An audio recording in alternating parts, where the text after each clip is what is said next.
This is Steve Robbins. Welcome to the Get It Done Guys quick and dirty tips to work less and do more. I'm here today with New York Times reporter, editor, and Pulitzer Prize-winning author Charles Duhigg, author of The Power of Habit and the just coming out Smarter, Faster, Better. Your files, photos, and documents are probably worth more to you than your entire computer. And do you have a backup plan to protect all of them? Acronis is honoring World Backup Day, March 31st, by offering a bonus license of its award-winning Acronis True Image backup solution with any purchase. Visit trueimage.com/get to learn more about the deal. That's trueimage.com/get. Welcome, Charles. Thank you for joining us. Thanks for having me. So I've been reading your book, and as I'm sure everyone is telling you, you're a fabulous storyteller, and I now have a phobia of airplanes. Everything turns out all right in the end of the chapter, so it's you don't have to be too concerned. But I'd like to start by asking you, so you're talking about smarter, faster, better, and this is basically, these are concepts that can be applied to just about everything in life. What is it, what area of life should we be thinking about as we approach you and approach this book? So as we're listening even to this podcast, what should we be asking ourselves about where can we get the most impact by applying what we're about to hear? Well, I think the answer to that is that a lot of it has to do with helping you realize where you want to be more productive, right? I mean, one of the interesting things that we know from studies is that productivity tends to differ from person to person and time of week to time of week.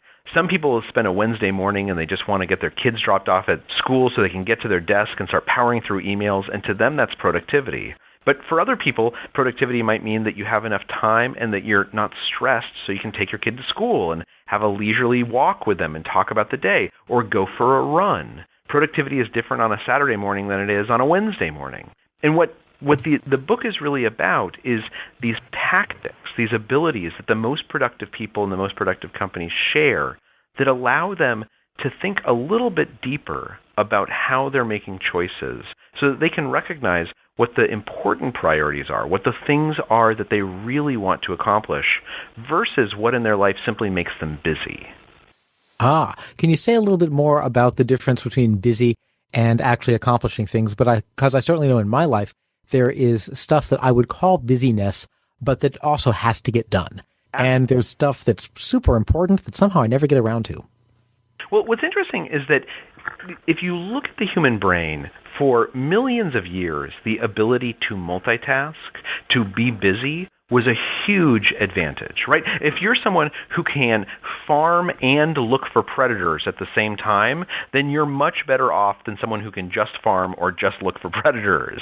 But in the last 100 years, and in particular in the last 25 years, as the data revolution has really occurred, as the proliferation of information has expanded exponentially, this ability for us to think about multiple things at once, or to do multiple things at once, or to be busy, it's become a drawback, right? Because now we walk into our offices and we're surrounded by phones buzzing in our pocket and 100 emails coming in during the day, and people asking us to go sit in on meetings and asking us if we can chime in on some decision they're making. What the most productive people do, and what I did for this book is I went and I talked to about 450 researchers and people who were uniquely productive, and companies that were more productive than their industry's norms and their competitors. And what they told me is that the ones who get the most done, the ones who make the best choices, they're the people who tend to somehow discipline their thinking just a little bit and say to themselves, I want to focus a little bit better. And how am I going to do that?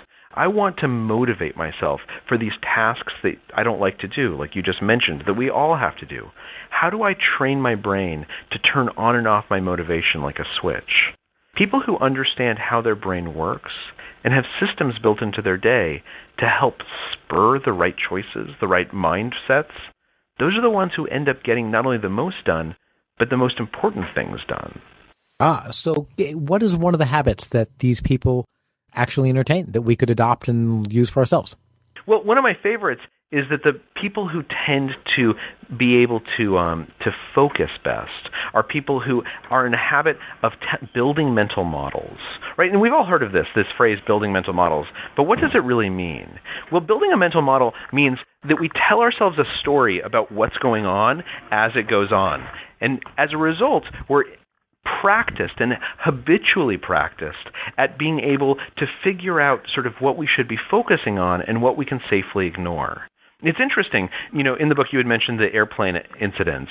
What we find about the best pilots who are particularly skilled at paying attention to which information is critical and which information they can safely ignore, particularly during emergency situations, they're people who tend to tell themselves stories as things happen around them. Firefighters are actually the same way. One of the things that they found is that the best firefighters are the ones who enter a room, and before they look around the room that's on fire, they think to themselves, what do I expect to see? Well, I expect to see flames in the corner, and I expect to see the stairway burning. And if they look over and the stairway isn't burning exactly the way that they had anticipated, that sets off an almost subconscious warning sign that they ought to pay attention to that stairway because there's something there that might be dangerous.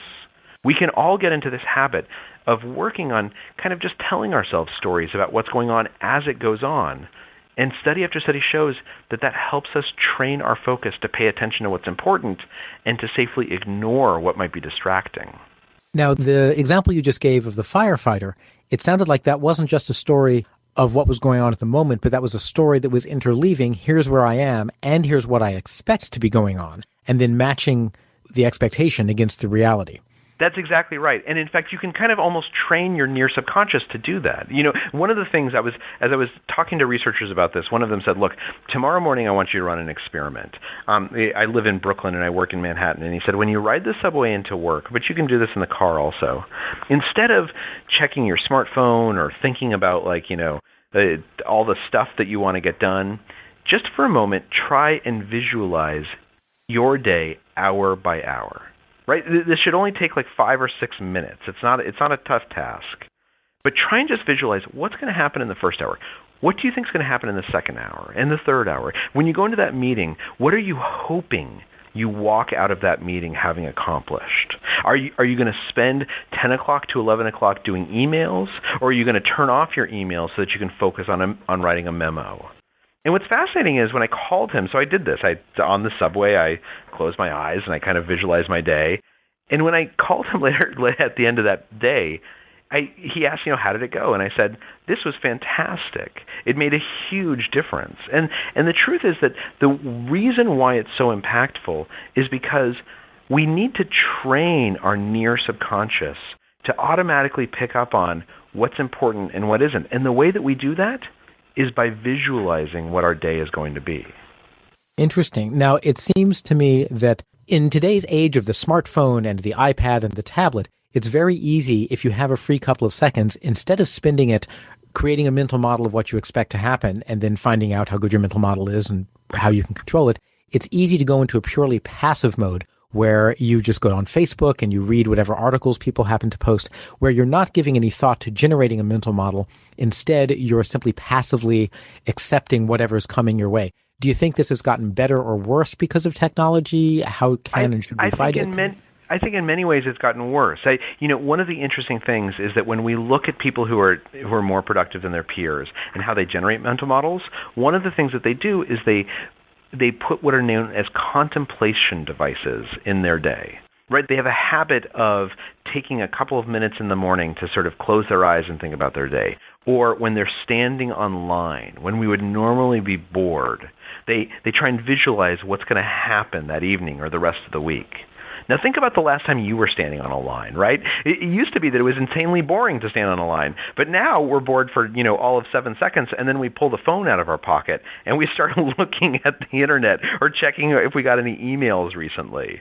There's a huge amount of value that comes from having moments when you're a little bit bored, when you allow yourself to daydream or to let your thoughts move a little aimlessly.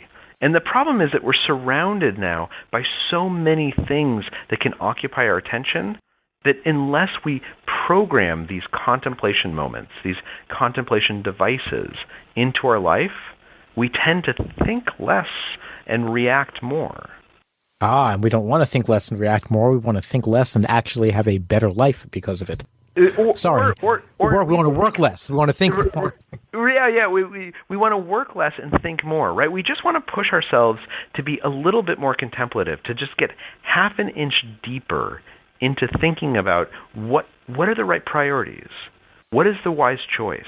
How do I design my life in a way that I'm not reacting to everyone else's demands, but instead I'm pursuing what I think is important?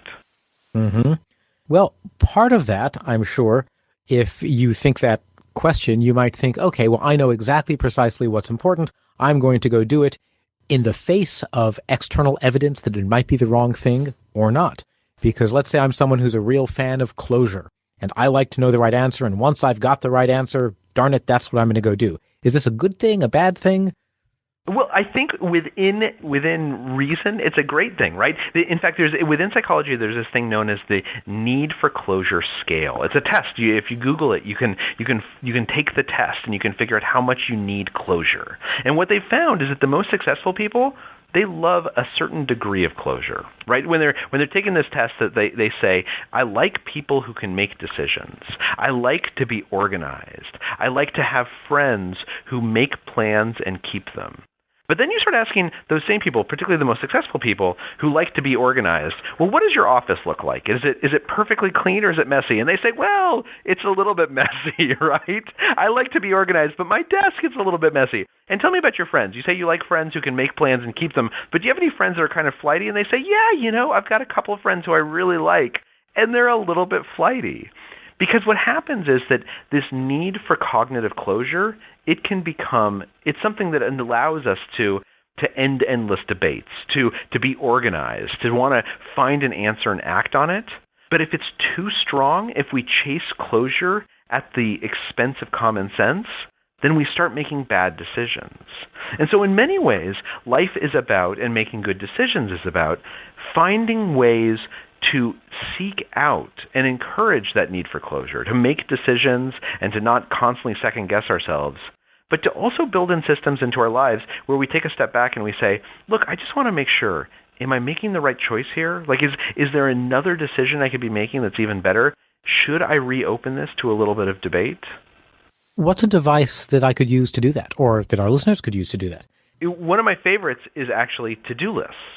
So if you think about a to-do list is actually a contemplation device. It's a system for helping us organize our thoughts and try and figure out what our priorities ought to be. Now, most people probably write to-do lists, or a certain number of people write to-do lists the way that I did before I started reporting this book, which is that you have a couple of big goals, right? And you put them at the bottom of your page because they seem, it's like the type of thing you want to do over the next week. I want to start training for a marathon. I want to start dieting so I can lose 30 pounds. And then at the top of your to-do list, you just start jotting down a bunch of other stuff. And maybe at the very top of the page, you put some easy things because it feels so good to sit down and be able to cross off those things, right? Sometimes when I used to write my to-do list, I would actually write at the top of the page something I had already done because it felt so good to sit down and cross it off as soon as I got to my desk in the morning. But when I talk to psychologists, what they say is that's exactly the wrong way to write a to-do list. That's not using a to-do list for productivity. That's using a to-do list for mood repair. You're using it to make yourself feel better. The right way to write a to-do list is that you take those big important goals, your biggest ambition, and you put it at the top of the page. Now, this is known as a stretch goal, right? And by forcing us to put it at the top of the page, it's making us ask ourselves, what do I really want to get done this week? What's my top priority? Am I choosing the right priority? Or am I putting something at the top of the page that's not really that important? But the problem with a big stretch goal is that it's so overwhelming that you don't know where to start. And so what all the research says is that underneath that stretch goal, that thing that reminds me what my biggest ambition is, underneath, I need a system to help me take a part of that and break it into a plan. And one of the systems that psychologists in particular recommend is SMART goals, right? And it's called SMART just because it's easy to remember, because I take some component of this big goal, and I try and figure out specifically, what do I want to get done this morning? How am I going to measure success? Is it achievable? Is it something that I can actually do? And if it is achievable, how do I make it realistic? There's the R in SMART. Hey, do I need to turn off my email for an hour and a half? Do I need to close my door so no one bothers me? What's the timeline, the T that I'm going to assign to this particular sort of SMART plan? Now, when you do a to-do list like that, and I actually do this every morning, what you have at the end of the process, it only takes about 5 or 6 minutes, is at the top of my page, I've identified what my most important priority is for the day or for the week. And then underneath it, because I have specific, measurable, actionable, I have the system that I've gone through for how I'm going to start. I have a plan. I know exactly what to do. I don't have to make a decision when I sit down at my desk in the morning. That's how you overcome this need for cognitive closure and give yourself a plan, but at the same time, force yourself to think a little bit more. Am I making the right choice? Is the stretch goal at the top of my page, is it really the most important thing? And would you do this every day so that every day you're coming back and revisiting your stretch goal and revisiting your plan just to make sure that it's still... I actually do. So what I do is every evening before I go to bed, and literally this takes like 3 minutes, right? It's not a big task because I'm kind of in the habit of it now. Is I look at my list from that day, and I look at the SMART goal or the stretch goal at the top of my page, and I ask myself, like, A, have I gotten closer to this big ambition? And B, is this the right ambition? And if it is, then I just flip the page and I write that goal again, that stretch goal at the top of my page. And then I say, okay, how am I going to start tomorrow morning? Specifically, what am I going to do? How am I going to measure whether I'm successful? Is this achievable? If it is achievable, how do I make it realistic? Do I need to turn off my email? What's the timeline that I'm going to assign to this first step? And what's kind of magical about it is that, like, when I get into the office the next morning and I sit down, I look at that to-do list, and I just know exactly what to do right away, right? I've forced my brain through a system to contemplate a little bit about what my biggest ambition is and how I'm going to get started on it. And then once I get that task done, and usually it's a bigger task, right? It's something that takes a couple of hours.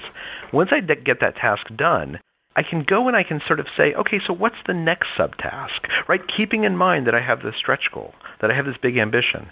What's the next step along the path to get to that stretch objective? And it makes it much easier to figure out what the right priorities are. Nice. So if you're going to write a book, for example, then your stretch goal is write a book. And the plans on any given day might be something like call a couple of agents and pitch an idea to them, or write a chapter of the book, or go and do the following 3 interviews to collect material. Am I understanding that right? That's exactly right. Or it might be that my stretch goal for this week is get chapter 2 done. And my SMART plan for tomorrow morning is a system to take the first 90 minutes of my day and look up 3 papers and call the authors to try and figure out if any of them are the right expert to talk to.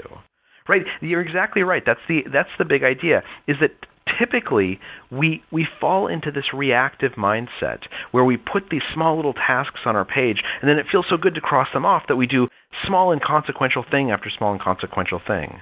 You want your to-do list to be something that forces you to think, what is my biggest goal for this week? What is my biggest goal for tomorrow? What is my biggest goal for this month or this year?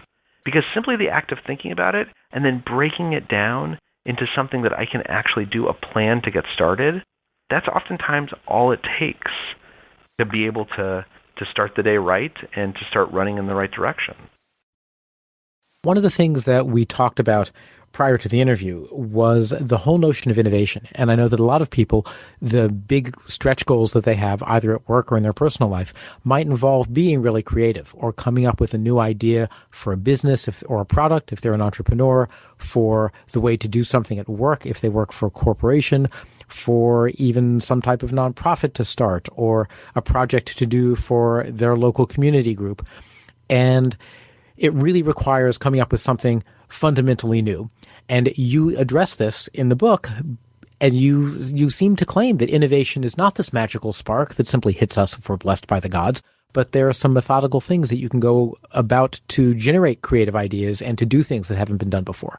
That's exactly right. And one of my favorite examples of this is the making of Frozen the movie, right? Everyone's familiar with the movie Frozen. It's a blockbuster. It was the highest grossing animated film of all time. But what most people don't know is that Frozen was on the brink of catastrophe until literally just weeks before it came out. And what was going on was that they had to speed up the process of making the movie. Most movies have 5 years when they're at Disney to get made. Frozen, because another film had fallen through, only had 2 years. And the filmmakers, the entire time, were saying to themselves, how do we be creative on demand, right? We've only got 2 years. We have to come up with all these clever ideas and creative plot lines. How do we do that so fast and so productively? And now, luckily, what they had was they had the Disney system. And what the Disney system says is creativity isn't about a tortured genius sitting in a room and waiting for some type of brainstorm. Creativity is about building the right process. And that if you have the right process, anyone can be creative. And they can be creative on demand. And the process at Disney and many other places is built around going back to what you know. Take the things that you already know work and try and put them together in new ways. Now, for the example of Disney, what ended up happening in Frozen was that when they were all panicking, one of the filmmakers came in, the head of the studio, and he said, look, this is what we know as a company. We know princesses. We know princess stories. We've been telling princess stories for over 70 years. We're Disney. But princesses on its own isn't enough. We need something else, something we know really well, to put it with. Now, for Frozen, they actually had an unusually large number of women working on that project. It was actually one of the directors was the first female director in Disney's history. And as they're sitting around and they're trying to figure out what do we pair with princesses, what's this idea that will kind of generate some type of creative spark, someone sitting at the table says, well, you know, the other thing that we know is we know sisters. Right? Everyone at this table, we have sisters, or we're a sister ourselves. And we know that the thing that's interesting about sisters is it's not like there's usually in real life one good sister and one bad sister. It's that sisters are both kind of equally screwed up and awesome, and that they fight with each other, but then they make friends again. So what if we took these two ideas? What if we took the idea of princesses and we took the idea of sisters and we put them together? And if we did that, then instead of having a prince come and save the princess, we could have two princesses who are sisters who save each other. In fact, we could make the prince the bad guy and not reveal that to the end. And that's Frozen. But it only works because they had a process in place where they had filmmakers saying, let's look at what we know and let's try and put these ideas that we know work together in new ways. And everyone will think that it's creative. So how could I do that in my own life? I have to write an article next week, or in fact, I have to write a podcast script, let's say. What would I do to start coming up with ideas? Well, I think what you should first of all do is you should think about, okay, so what are my favorite podcasts that I've ever recorded, or what are my favorite podcasts that I've ever listened to, right? So there's probably a couple of them out there. Maybe there's a cooking podcast that you particularly like, that you love hearing them talk about food. And then you can also think to yourself, you know, I love this cooking podcast, but I also really love shows like Radiolab, these shows that look at neurology and try and figure out why we do what we do because of how our brain works. So what if I took the idea of cooking and the idea of neurology and I put them together? And I said, why do we like the foods we like? What's happening in our brain when we eat sugar versus when we eat broccoli? How do kids know that they should like sweets and not like vegetables?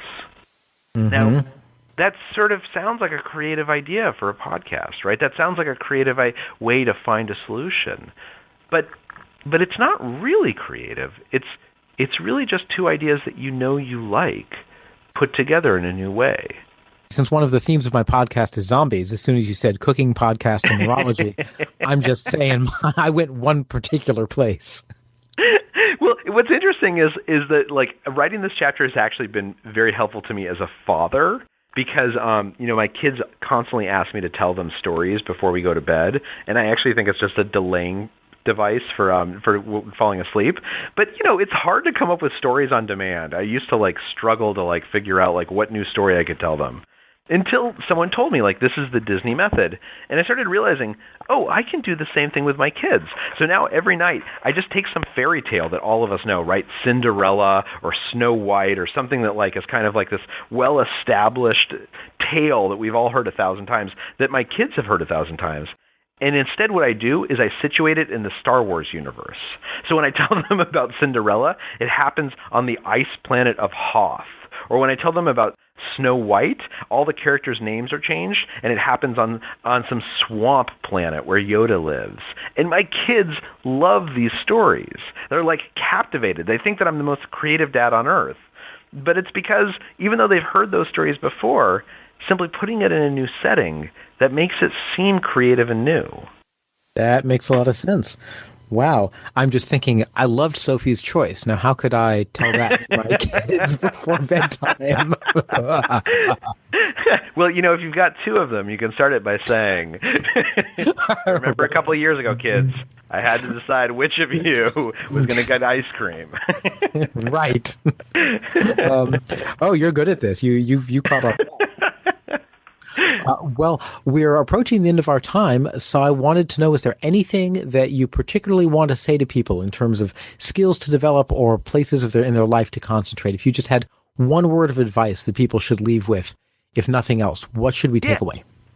So I think that there is this one idea, which is basically there is this cultural myth that the most productive people are productive because they're smarter than everyone else, or because they went to better schools, or they work for big fancy companies that give them, free lunches and let you do your dry cleaning at the office.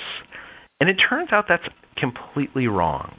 In fact, the most productive people, they tend to come from some type of background where they weren't elite. Either they had hardships growing up, or they didn't go to the best schools, or they work for companies that are the underdogs and ended up coming from behind.